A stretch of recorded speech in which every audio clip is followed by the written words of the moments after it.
Mereka kehilangan gunung-gunung yang indah tempat mereka bercengkrama dengan alam. Mereka kehilangan sawah yang terhampar.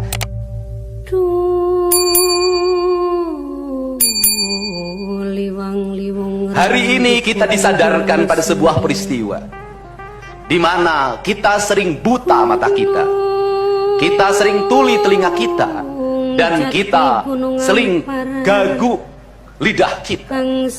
Ketika anak-anak kita berteriak di jalanan, mengusung sangkur, membawa celurit, saling berkejaran, darah menetes di setiap sudut kota, motor-motor dibakar, orang menjerit penuh rasa ketakutan, kita hanya bisa diam. Ketika di sudut-sudut kota, anak-anak kita menenggak ciu. Ketika sudut-sudut kota, anak-anak kita makan eksimer. Ketika di sudut-sudut kota, anak-anak kita makan minuman oplosan. Mereka jatuh tersungkur, matanya merah penuh dengan rasa emosi, pulang ngamuk ke orang tuanya. Kita hanya bisa diam. Ketika anak-anak kita menghabiskan waktu main game online sampai jam 4 pagi, tidak masuk sekolah, di rumah ngamuk, mengancam orang tuanya dengan pisau, menusuk kakeknya dengan sangkur, kita hanya bisa diam. Proses kita hanya dua, pidana dan penjarakan dalam penjara anak. Tetapi kita tidak pernah menyadari bahwa seluruh lorong-lorong kegelisahan mereka, seluruh hiruk pikuk jalanan tak membuat mereka nyaman. Sudut-sudut rumah menjadi neraka bagi kehidupan mereka. Lapang-lapang bola tergusur menjadi industri perumahan, pemukiman, dan pertokoan. Mereka kehilangan tempat bermain. Mereka kehilangan air yang jernih di sungai sehingga bisa mereka berenang. Mereka kehilangan gunung-gunung yang indah tempat mereka bercengkrama dengan alam. Mereka kehilangan sawah yang terhampar. Yang mereka lihat adalah kebisingan dan kebisingan. Bising di jalanan karena knalpotnya brong. Bising di rumah karena orang tuanya bertengkar.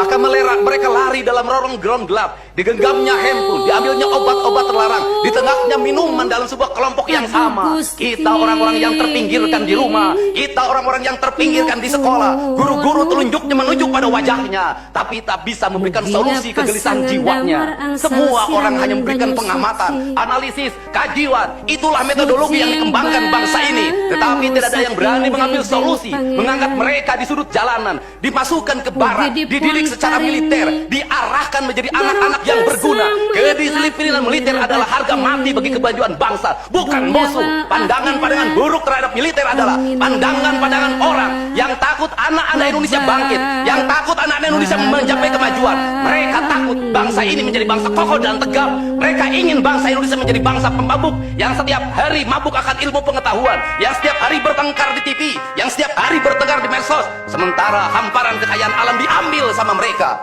Janganlah kita menjadi antek dari bangsa lain, memporak-porandakan diri sendiri dan bangsanya dengan alasan pengetahuan, dengan alasan hak asasi manusia. Anak membawa motor di bawah umur adalah pelanggaran hak anak. Kapan kita bertindak? Dan selama ini kita membiarkan anak-anak nonton film tanpa didampingi oleh orang tua. Itu adalah pelanggaran anak, dan kita tidak pernah bertindak. Anak-anak di bawah umur merokok, minum minuman keras, itu adalah pelanggaran hak anak. Semuanya kita berdiam. Anak-anak main game online, nonton tayangan-tayangan dewasa lewat media sosial, kita berdiam. Negeri ini akan hancur manakala semua orang berdiam. Maka orang yang memegang kekuasaan harus menggunakan tangannya untuk merubah seluruh kemunkaran ini menjadi sebuah kebajikan. Kalau kita berkomitmen pada bangsa ini, problem anak-anak kita adalah mengkonsumsi tayangan yang bukan haknya di media sosial. Maka saya meminta peraturan pemerintah yang mengatur tentang itu segera dilaksanakan. Anak-anak di bawah umur tidak boleh mengakses media sosial yang bukan haknya.